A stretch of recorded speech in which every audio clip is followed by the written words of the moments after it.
Good day, everybody. My name is Stefano Conti from Parma, Italy. And today I'd like to share with you kind of a new concept in achieving aesthetics around implants. Prama, the intramucosal. We know today that the implant design is going to affect the implant placement depth. So, depending on the implant design, the morphology, size and surface, we have a different level of implant placement. And which are the factors in the implant design that can affect the crestal bone stability? Well, the implant abutment connection, the micro gap, and the polished neck. So if you look at the micro gap, anytime, depending on the size of the micro gap and the stability of the micro gap, we got bacterial contamination, microbial leakage. But also, we know today that anytime we have to deal with a polished implant neck, well, we know that we can't place the polished neck below bone level. And if we look at the contemporary scenario, today we know that cases like this that I've done many, many years ago, that are going to work today anymore. Anytime we place an implant with a polished neck, you can see that after the loading, as a result, we have this kind of situation. We have crestal bone loss. So, again, if you look at the full picture, we have two different situations where we can utilize the implant. The bone level implant and the tissue level implant. While we place in the bone level implant, we have to work with kind of a strategy with the mismatching of the abutment. We have to work with the platform switching in order to create the space for the soft tissue to seal in that area the implant from the external world. And on the other side, with the transmucosal implant, we have a long net that goes and passes through the soft tissue. Okay, but that's not enough. We should also evaluate the biologic factors in order to maintain the crestal bone. And anytime we place the implant, we should evaluate the soft tissue thickness.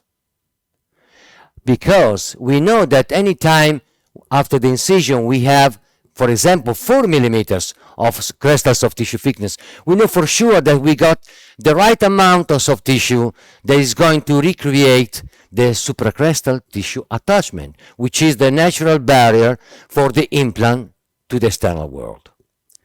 And I'd like to call the supracrestal tissue attachment the real biologic seal. And now, let's look at the Prama. Anytime we look at the Prama, is a complete different design, right?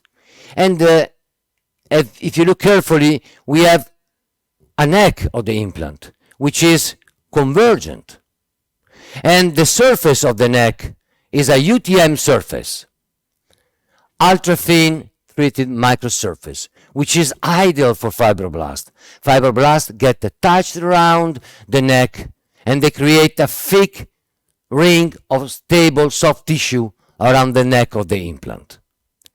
Which is more important, even more important, the neck is supracrestal. So the positioning of the neck, the implant abutment connection, is not at the bone level anymore, but it's supracrestal. That means to me the vertical freedom to place the implant at different levels depending on the clinical situation. And above all, we have the micro gap, which is far from the bone. So we have surgical and biological advantages. The micro gap far from the bone. We are not scared of microbial leakage anymore. Also, we have the possibility to place the implant at different levels and according to the prosthetic final outcome. So the connection implant abutment is going to be from 2 to 4 millimeters from the idle gingival margin, which is a huge advantage as soon as we get to the final outcome.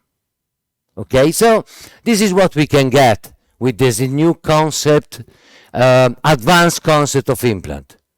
Different clinical situations, and with the implant we can cover all these clinical different situations. And as you can see, we have different soft tissue, peri-implant soft tissue, depending on the clinical situation. And what I like to say, at that level where we have the neck, we have the biologic seal, the real biologic seal. This is what I care about more. Thank you very much.